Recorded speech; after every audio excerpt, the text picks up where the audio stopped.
अब हम इस वीडियो में डिस्कस करते हैं कि जो पार्टनर रिटायर हो जाता है, उस रिटायर होने वाले पार्टनर को जब हम सारी एडजस्टमेंट कर देते हैं, उसको जो भी अमाउंट देना था रिजर्व का, एक्यूमुलेटेड प्रॉफिट का, लॉसेस का, रिवैल्यूएशन अकाउंट के प्रॉफिट का, गुडविल का अमाउंट, जब सारी एडजस्टमेंट हो जाती हैं, तो हम रिटायर होने वाले पार्टनर का अकाउंट किस ढंग से सेटल करते हैं। क्या हम उनको कैश देंगे या हम उनको चेक से पेमेंट करें या किस तरह से इस अकाउंट को हम सेटल करें। तो इस वीडियो के अंदर हम पहले थ्योरी थोड़ा सा स्टडी करेंगे, जर्नल एंट्रीज देखेंगे इसके अंदर, फिर हम एक क्वेश्चन भी स्टडी करने वाला है जो इस थ्योरी के अकॉर्डिंग ही वो क्वेश्चन होगा। तो पहले हम देख लेते हैं थ्योरी के अंदर ये टॉपिक क्या है। Payment of amount due to retiring partner. तो सारी एडजस्टमेंट होने के बाद मान लो आपने देख लिया कि अब रिटायर होने वाले पार्टनर को क्या अमाउंट देना है। फॉर एग्जांपल मान लो 3 पार्टनर हैं, ए बी सी। सी मान लो फर्म से रिटायर हो रहा है। सी के कैपिटल के अंदर हम सारी की सारी एडजस्टमेंट मान लो कर चुके हैं। अब एडजस्टमेंट करने के बाद क्या है, आपने उसको यहां से फर्म से विदा करना है, तो क्या करना होगा, उसको पेमेंट करनी होगी। या तो आप पेमेंट उसको क्या करोगे, कैश से या चेक से। यदि आप उसको कैश से पेमेंट करते हो तो क्या एंट्री करेंगे, जो पार्टनर जा रहा है उसकी कैपिटल अकाउंट क्या हो जाएगी, डेबिट। अगर आपने उसको कैश में पेमेंट कर दी है तो क्या लिख देंगे, कैश अकाउंट। ठीक है। और अगर मान लो आपने उसको चेक काट के दिया है तो टू बैंक अकाउंट। सिंपल सी बात। तो सी की रिटायरमेंट के टाइम पर जब सारी एडजस्टमेंट हो चुकी होंगी तो पार्टनर के विदा होने का टाइम है, तो हम पार्टनर को या तो कैश दे देंगे या क्या दे देंगे, बैंक से पेमेंट। ठीक है। एक ऑप्शन और भी होता है, हम उसकी कैपिटल को लोन में ट्रांसफर कर दें। वो तो जा ही रहा है फर्म से, ऐसा मान लें कि वो फर्म में अपना पैसा लोन की फॉर्म में छोड़ के चला गया। हम क्या करेंगे, उसको ना तो कैश से पेमेंट करेंगे ना चेक काट कर देंगे, क्या करेंगे, उसकी कैपिटल को एज इट इज लोन में कन्वर्ट कर देंगे। तो कैसी होगी entry, C's capital account debit to C's loan account. मान लो सारी एडजस्टमेंट होने के बाद हमने उसको कैपिटल के 5 लाख रुपए देने थे कैश, हम उसको 5 लाख रुपए कैश देने लगे तो उसने कैश लेने से मना कर दिया, कहता है कि चलो एक काम करो, तुम मेरे पैसे को यूज करो। तो हमने क्या किया, उसके पैसे को उसके लोन में ट्रांसफर कर दिया। तो उसकी पार्टनरशिप के अंदर से ऐसे पार्टनर तो वो चला गया, पर उसका अमाउंट अभी फर्म में क्या शो हो रहा है कि जैसे हमने सी से लोन लिया हुआ है। तो इस टॉपिक के अकॉर्डिंग हमने क्या किया, उसकी कैपिटल को लोन में कन्वर्ट कर दिया।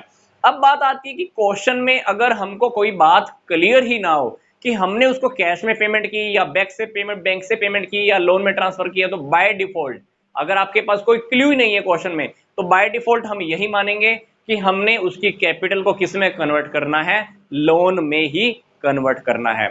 लोन की पेमेंट करनी कैसे है अभी, क्योंकि लोन तो आपने मान लिया। अब लोन हम किसी से भी लेते हैं, लोन की पेमेंट तो अपने को करनी होती है। लोन की पेमेंट आपको करनी होगी पार्टनरशिप के अंदर जो भी आपने एग्रीमेंट में लिखा हुआ था, या पार्टनरशिप डीड के अकॉर्डिंग जो आपकी कंडीशंस थी उस अकॉर्डिंग आपको लोन की पेमेंट करनी होगी। अगर पार्टनरशिप डीड ही नहीं है आपके पास, मतलब in the absence of the partnership deed, then हमारा सेक्शन अप्लाई हो जाता है, सेक्शन 37 ऑफ पार्टनरशिप एक्ट 1932। मतलब पार्टनरशिप डीड अगर है तो लोन की पेमेंट हम उसी के अकॉर्डिंग करेंगे। अगर पार्टनरशिप डीड ही नहीं है तो हमारा सेक्शन 37 अप्लाई हो जाता है पार्टनरशिप एक्ट का। तो इस एक्ट के अकॉर्डिंग हमको क्या करना है, लोन की पेमेंट जब तक आप उसको कंप्लीट नहीं कर देते हो तब तक फर्म क्या करेगी, उस पर्सन को, जिस पार्टनर से आपने लोन लिया हुआ है अभी, उस पार्टनर को आप क्या करोगे, 6% इंटरेस्ट के पेमेंट हमको करनी है। मतलब लोन के ऊपर हम 6% इंटरेस्ट ऑन लोन पे करते रहेंगे जब तक आपने उसको लोन पूरा का पूरा पे नहीं कर दिया है। अगर पार्टनर चाहे, अगर पार्टनर चाहे तो लोन के ऊपर इंटरेस्ट लेने से मना भी कर सकता है, पर इसके बदले में वो क्या करेगा, प्रॉफिट में हिस्सा ले सकता है। कितने प्रॉफिट में हिस्सा ले सकता है, जितने अमाउंट का फर्म ने यूज किया, जितने अमाउंट के हिसाब से फर्म को प्रॉफिट हो रहा है तो उस प्रॉफिट के अकॉर्डिंग, उस प्रॉफिट के अंदर वो पार्टनर जिसने लोन दिया हुआ है उसके अकॉर्डिंग प्रॉफिट में भी हिस्सा ले सकता है। तो ये वाली बातें अपने को क्वेश्चन में ध्यान रखनी है। और सबसे एक इंपॉर्टेंट बात, रिटायर होने वाले पार्टनर को जैसे हमने ये हक दिया है कि तू तेरे वाली कैपिटल को लोन में कन्वर्ट कर सकते हैं, अगर लोन का एग्रीमेंट नहीं है, पार्टनरशिप डीड नहीं है, तो लोन के ऊपर 6% इंटरेस्ट मिलता रहेगा। यही वाला हक डेथ के केस में भी है। अगर किसी पार्टनर की डेथ हो जाती है तो उस केस के अंदर भी हमको यही कंडीशंस को ही फॉलो करना है। तो जो उसका एग्जीक्यूटर होता है तो उसको भी सेम फंडा अवेलेबल उसको भी होने वाला है।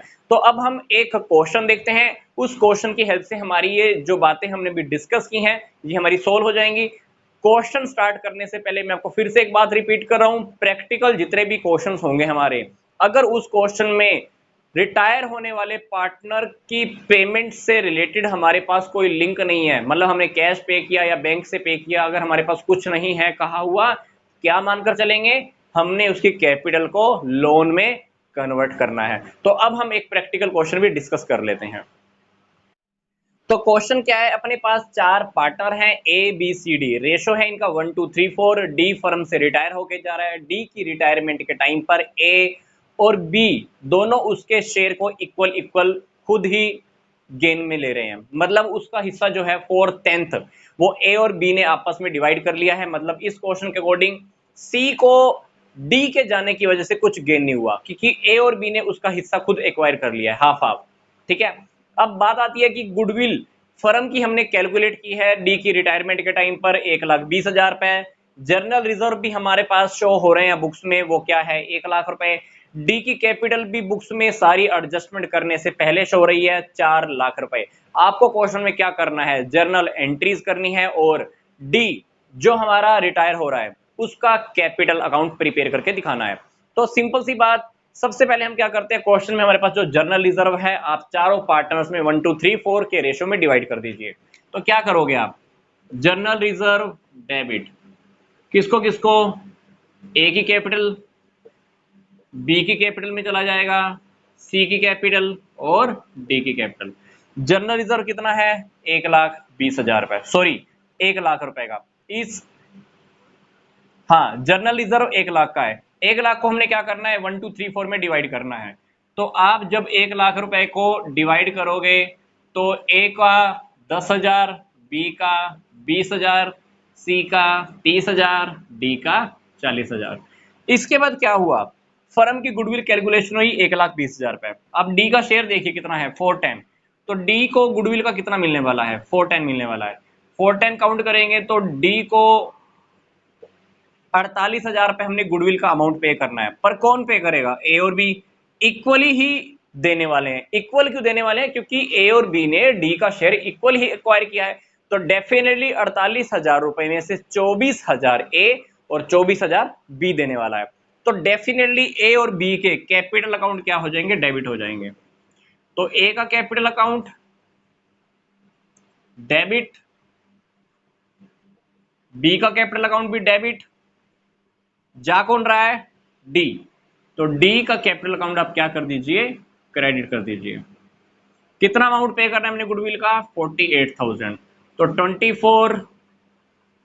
24 ठीक है। ये हमने कौन सा अमाउंट दिया है गुडविल का, क्योंकि फर्म की गुडविल 1,20,000 थी, डी का शेयर 4/10, अल्टीमेटली इसको गुडविल का 48,000 रुपए हमने देना है रिटायरमेंट के टाइम पर। कौन देने वाला है, जिन पार्टनर्स को गेन हुआ था। ए और बी ने इक्वल इसके शेयर को डिवाइड कर लिया था, इसलिए इक्वल इक्वल ही ए और बी ने पे कर दिया है। अब क्या करना है अपन ने, अब जो भी जर्नल एंट्री हमने करनी थी कर ली, जर्नल रिजर्व भी डिवाइड कर लिया, गुडविल का अमाउंट भी हमने डी को दे दिया। अब क्या, पार्टनर का कैपिटल अकाउंट, डीज कैपिटल अकाउंट, ठीक है। ओपनिंग कैपिटल देखिए इसके पास ओपनिंग कैपिटल कितनी है, ओपनिंग कैपिटल इसके पास ऑलरेडी लिखी हुई थी 4,00,000 रुपए। क्वेश्चन की शुरुआत कीजिए आप यहां से बाय बैलेंस बीडी, डी की ओपनिंग कैपिटल 4,00,000, जर्नल रिजर्व में डी को हिस्सा कितना मिला है 40,000, बाय जर्नल रिजर्व 40,000। कैपिटल का अमाउंट किस किसने पे किया, ए और बी ने, by A's capital by B's capital account, कितना 24,000 और 24,000। डी की डेबिट में कुछ लिखने के लिए है ही नहीं, क्योंकि कोई फर्म में कुछ लॉस था ही नहीं डिवाइड करने के लिए।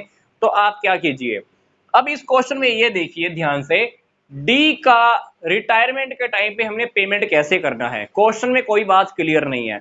यहाँ पे या तो ये बोल देते कि हमने इसको पेमेंट कैश में करनी है, तो हम यहाँ पे क्या लिख देते हैं, टू कैश अकाउंट। कैसे, यहाँ का टोटल कर लेते, यहाँ का टोटल मान लो कितना है, 4 लाख प्लस 40, 4,40,000, फिर ये 48,000 और, तो हम वो सारा का सारा ऐड करके जितनी भी पेमेंट इसको बनती यहां पे लिख देते हैं हम टू कैश अकाउंट, चेक से करनी होती तो टू बैंक अकाउंट। अब इस क्वेश्चन में हमारे पास क्लियर ही नहीं है कि हमने उसको पेमेंट कैश से की या बैंक से की, तो क्या करेंगे हम, जितना भी हमने बैलेंस ओवरऑल डी को पे करना है अमाउंट टोटल कर लीजिए, क्या लिख देंगे हम आगे, to D's loan account, bracket में लिख दीजिए बैलेंसिंग फिगर, क्योंकि जो बैलेंस आपका आया 4,40,000 प्लस 48, 4,88,000 रुपए। ठीक है, ये बैलेंसिंग फिगर आया 4,88,000। आपने अगर उसको कैश में देना होता तो यहां लिख देते टू कैश अकाउंट, बैंक में देना होता तो चेक से देना होता था टू बैंक अकाउंट। क्वेश्चन में क्लियर ही नहीं है, तो हमने क्या किया, उसकी कैपिटल को उसके लोन में हमने ट्रांसफर कर दिया 4,88,000। इसके बाद क्या करो, इसका कैपिटल अकाउंट आप क्लोज कर दीजिए। ठीक है, क्वेश्चन हमको बस यहीं तक करना था, कैपिटल अकाउंट हमको बनाकर दिखाना था।